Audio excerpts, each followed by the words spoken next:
Kak. Bismillahirrahmanirrahim. Assalamualaikum warahmatullahi wabarakatuh. Waalaikumsalam warahmatullahi wabarakatuh. Waalaikumsalam warahmatullahi wabarakatuh.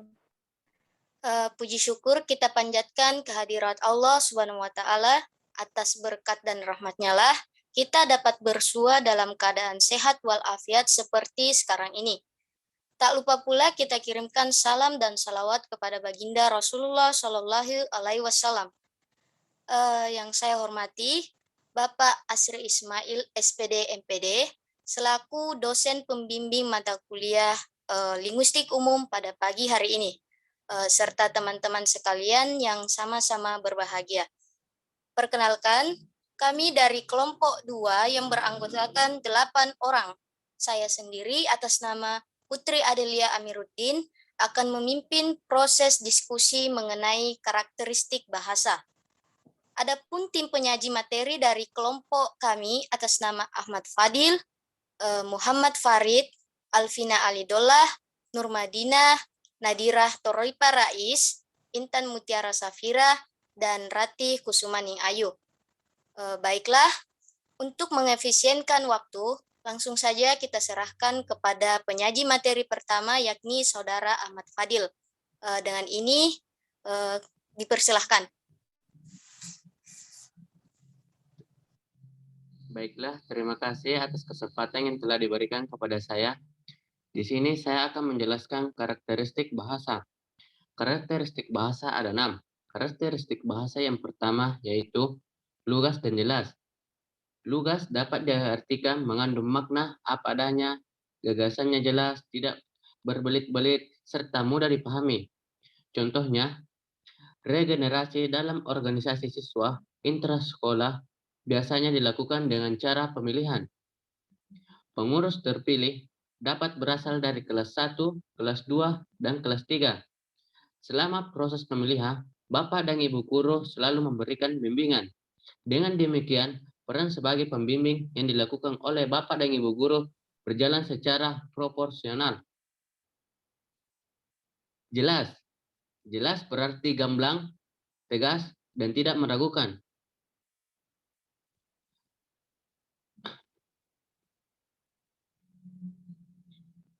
Bahasa yang jelas tidak hanya membantu penulis dalam menyampaikan gagasan, melainkan membantu juga pembaca dalam menerima gagasan yang ingin disampaikan oleh sang penulis secara jelas. Contohnya, guru bidang studi pendidikan moral dan Pancasila mempunyai keyakinan terhadap kebenaran Pancasila, mempunyai sikap dan tingkah laku yang mencerminkan manusia Pancasila, memiliki pengetahuan yang benar tentang Pancasila dan Undang-Undang Dasar tahun 1945. Selanjutnya, jenis karakteristik yang kedua yaitu objektif. Objektif bisa dikatakan bila dalam keadaan mengungkapkan keadaan yang sebenarnya. Artinya, tidak dipengaruhi oleh emosional pribadi pemakainya. Contohnya, tingginya jumlah siswa yang tidak lulus ujian nasional merupakan bukti nyata bahwa kualitas pendidikan di Indonesia masih sangat rendah dibandingkan negara-negara luar. Selanjutnya, yang ketiga, cendekia. Maksudnya, kita mengungkapkan hasil pemikiran secara logis dan secara tepat. Menurut Mulyono tahun 1989 menyatakan bahwa bahasa yang cendekia mampu membentuk pernyataan yang tepat, seksama, dan abstrak. Contohnya, pada era global ini akan terjadi pergeseran nilai-nilai moral bangsa Indonesia yang disebabkan oleh pengaruh budaya Barat yang mulai masuk ke bangsa kita. Terima kasih, itulah tadi materi yang saya bawakan. Selanjutnya saya kembalikan ke moderator.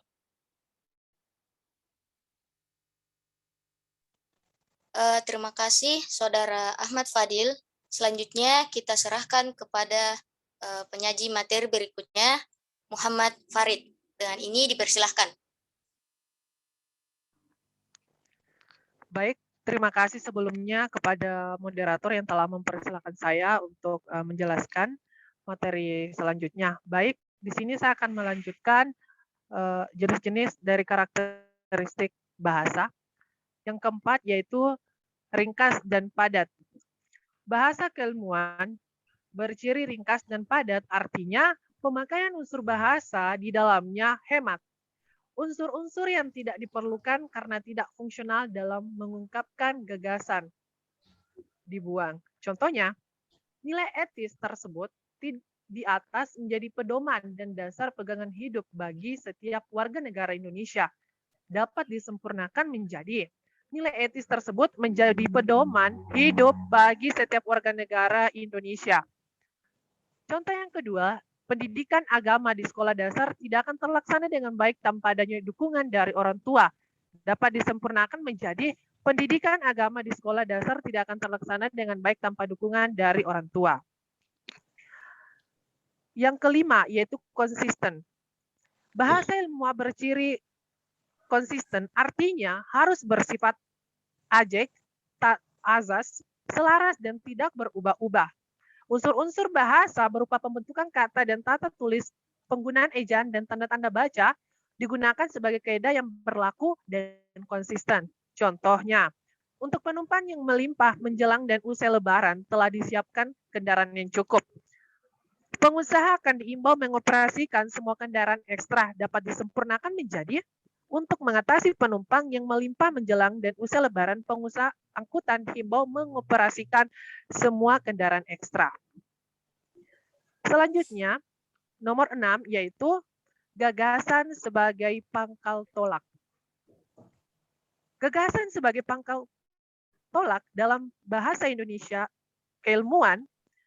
Oleh sebab itu, kalimat-kalimat bahasa keilmuan berorientasi pada kalimat pasif, bukan kalimat aktif. Contohnya, pertama, perlu diketahui bahwa pendidikan di lingkungan keluarga sangat penting dalam penanaman Pancasila. Terus yang kedua atau terakhir adalah skripsi ini ditulis untuk memenuhi salah satu syarat memperoleh gelar. Baik, itulah penjelasan yang bisa saya sampaikan. Selanjutnya saya serahkan kepada moderator. Terima kasih. Selanjutnya kita beralih ke penyaji materi selanjutnya yaitu Saudari Alvina Alidollah. Dengan ini dipersilahkan. Baik, terima kasih atas kesempatannya. Saya akan menjelaskan cara menentukan jenis-jenis karakteristik bahasa pada kalimat. Yang pertama yaitu oral.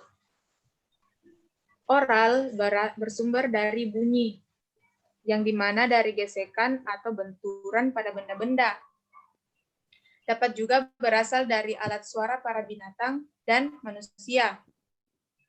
Nah, sekarang yang dimaksud dengan bunyi bahasa yang termasuk lambang bahasa adalah bunyi-bunyi yang dihasilkan oleh alat ucap manusia. Namun, bunyi yang dimaksud sebagai hakikat bahasa bukanlah bunyi sembarang bunyi yang dihasilkan oleh alat ucap manusia. Yang dimaksud bunyi bahasa sebagai hakikat bahasa adalah bunyi-bunyi tertentu yang dihasilkan oleh alat ucap manusia. Bunyi dengkur, bersin, dan batuk bukanlah bahasa karena tidak termasuk dalam sistem bahasa. Bunyi bahasa di sini adalah satuan bunyi yang dihasilkan oleh alat ucap manusia yang di dalam fonetik diamati sebagai fon dan di dalam fonemik sebagai fonem. Yang kedua yaitu sistematis, sistemis, dan kompleks. Dalam bahasa Indonesia, misalnya terdapat prefiks ber yang dapat berkombinasi dengan verba atau kata kerja. Akan tetapi, tidak selalu kombinasi antara prediks ber dan verba akan selalu menghasilkan bentukan yang gramatikal. Contohnya yaitu berlari, berkelahi, bersembelih. Nah, itu saja. Selanjutnya saya kembalikan ke moderator. Kemudian kita beralih ke pemateri berikutnya atas nama Nur Madinah. Dengan saudari Nur Madinah, dipersilahkan. Baik, terima kasih kepada moderator. Saya akan melanjutkan arbitrer dan simbol. Arbitrer berasal dari arbitrary, yang berarti selected at random and without reason, atau dipilih secara acak tanpa alasan. Mana suka ini berarti seenaknya, asal bunyi. Tidak ada hubungan logis antara kata-kata sebagai simbol dengan yang disimbolkannya. Contoh, penutur Indonesia menamai linguistik umum perabot rumah tangga yang digunakan untuk duduk dengan sebutan kursi. Mengapa tidak disebut atap? Kita tidak dapat menjelaskan mengapa benda ini tadi dilambangkan dengan kursi dan bukan sekur atau rusik. Demikian pula penutur Indonesia menamai benda yang digunakan sebagai alas dengan sepatu, tetapi menjadi shoes dalam bahasa Inggris. Yang selanjutnya konvensional. Ciri konvensional dekat hubungannya dengan arbitrer. Jika arbitrer terletak pada hubungan antara lambang bunyi dengan konsep yang dilambangkan, maka konvensional terletak pada kepatuhan penutur bahasa untuk menggunakan lambang itu sesuai dengan konsep yang dilambangkannya. Anggota masyarakat, suatu bahasa itu akan mematuhi konvensi bahwa lambang tertentu digunakan untuk mewakili konsep yang diwakilinya. Saya serahkan kembali kepada moderator. Terima kasih Nur Madinah. Selanjutnya kita beralih ke Nadira Toripa Rais. Dengan ini dipersilahkan. Baik, terima kasih kepada moderator telah memberikan saya kesempatan. Selanjutnya saya akan melanjutkan materi dari Nur Madinah. Yang kelima adalah unik dan universal. Ciri khas ini bisa menyangkut sistem pembentukan kata, sistem pembentukan kalimat, atau sistem lainnya. Di mana contohnya pada kalimat dia menangkap kucing. Makna kalimat yang melakukan tindakan menangkap kucing adalah dia, bukan orang lain. Kemudian, mengapa dikatakan universal?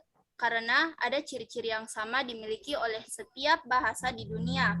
Contohnya, pada setiap bahasa memiliki kata-kata berkategori nomina verba, adjektiva, adverbia, dan setiap bahasa memiliki unsur konsonan dan vokal. Kemudian, yang keenam adalah beragam. Ragam merupakan variasi bahasa yang digunakan dalam situasi, keadaan, atau keperluan tertentu. Misalnya, ada bahasa ragam baku, ada ragam tidak baku, dan ada bahasa ragam lisan dan ragam tulisan. Ada juga ragam bahasa, telepon, dan sebagainya. Kemudian, yang ketujuh adalah berkembang. Bahasa-bahasa yang kita kenal sekarang ini semuanya mengalami perubahan. Kata-kata baku hamburger, hotdog, pizza, survei, riset masuk ke dalam bahasa Indonesia. Kata-kata yang sudah mati misalnya ada mangkus, sangkil, piawai, peringkat, dan dihidupkan lagi. Baik, itulah penyampaian materi dari saya. Saya kembalikan kepada moderator. Selanjutnya kita beralih ke penyaji materi berikutnya, Saudari Intan Mutiara Safira. Dengan ini dipersilahkan. Baik, terima kasih moderator atas kesempatan yang diberikan. Saya akan melanjutkan materi yang sebelumnya. Poin berikutnya itu adalah produktif dan kreatif. Sebenarnya karakter ini berangkat dari pemakaiannya. Pemakaian bahasa dengan pola-pola dan lambang-lambang yang terbatas dapat mengkreasi hal-hal baru atau new word melalui bahasa. Bahasa dikatakan produktif, maksudnya itu adalah meskipun unsur-unsur bahasa itu terbatas, dengan unsur-unsur yang jumlahnya terbatas itu dapat dibuat satuan-satuan bahasa yang jumlahnya tidak terbatas, meski secara relatif sesuai dengan sistem yang berlaku dalam bahasa itu. Misalnya, dari 6 fonem dan 22 konsonan, bahasa Indonesia dapat terlahir kata, frase, dan kalimat yang tak terbatas jumlahnya. Poin berikutnya adalah fenomena sosial. Bahasa itu merupakan bagian dari sistem nilai kebiasaan dan keyakinan yang kompleks membentuk suatu kebudayaan. Maksudnya itu seperti cara berperilaku, berpakaian, duduk, makan, berbicara, meminang, dan sebagainya mengikuti konvensi. Ada tata cara yang disepakati dan dilakukan. Karena bahasa merupakan salah satu bentuk perilaku, maka mudah dipahami bahwa bahasa itu merupakan konvensi. Baik, sekian dari saya kembalikan ke moderator. Selanjutnya, pemateri terakhir oleh Saudari Ratih Kusumaning Ayu. Kepada Saudari, dipersilahkan. Baik, terima kasih kepada moderator atas kesempatannya. Selanjutnya yaitu bersifat insani. Alat komunikasi binatang bersifat terbatas. Dalam arti hanya digunakan untuk keperluan hidup kebinatangannya saja. Kalaupun ada binatang yang dapat mengerti dan dapat memahami, serta dapat melakukan perintah manusia yang diberikan dalam bahasa manusia, adalah bukan karena penguasa bahasa dan inteligensinya, melainkan karena latihan terus-menerus yang diberikan kepadanya. Berbeda halnya dengan manusia yang merupakan animal rasional, yaitu makhluk rasional yang berakal budi. Dengan segala macam kelebihannya itu, manusia dapat memikirkan saja yang lalu, yang kini, dan yang masih akan datang. Menyampaikannya kepada orang lain melalui alat komunikasinya, yaitu bahasa. Oleh karena itulah, maka disimpulkan bahwa alat komunikasi manusia yang namanya bahasa adalah bersifat manusiawi, dalam arti hanya milik manusia dan hanya dapat digunakan oleh manusia. Kemudian selanjutnya yaitu jurnalistik. Sebagai salah satu ragam bahasa, bahasa jurnalistik memiliki sifat-sifat yang khas. Lukas 2006 dalam buku Membangun Kapasitas Media yang diterbitkan Sekretariat Dewan Pers mengutip beberapa pendapat tentang bahasa jurnalistik, antara lain. Yang pertama yaitu menurut Profesor S. Wojowasito. Bahasa jurnalistik adalah bahasa komunikasi massa sebagai tampak dalam harian-harian dan majalah-majalah. Yang kedua menurut M. Wonohito dalam bahasa surat kabar. Suatu jenis bahasa tertulis yang lain sifat-sifatnya dengan bahasa sastra, bahasa ilmu, atau bahasa buku pada umumnya. Kemudian menurut Badudu, tahun 1988, bahasa jurnalistik memiliki sifat-sifat khas, yaitu singkat, padat, sederhana, lugas, menarik, lancar, dan jelas. Sifat-sifat itu harus dimiliki oleh bahasa pers, bahasa jurnalistik, mengingat surat kabar dibaca oleh semua lapisan masyarakat yang tidak sama tingkat pengetahuannya. Dari beberapa pandangan tersebut, penulis sependapat dengan pandangan bahwa bahasa jurnalistik merupakan suatu bahasa komunikasi massa yang digunakan wartawan dalam penulisan produk pers yang memiliki karakteristik.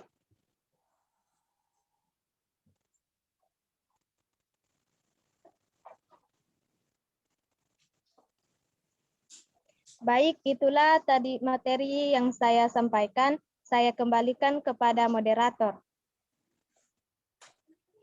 Baiklah, demikian tadi penjelasan materi yang telah disampaikan oleh beberapa tim penyaji kita pagi ini.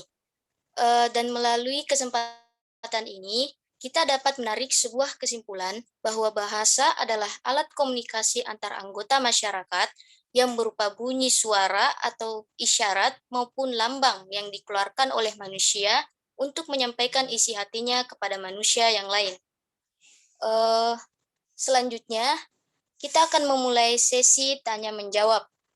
Kepada kelompok yang ingin mengajukan pertanyaan, dipersilahkan dengan hormat.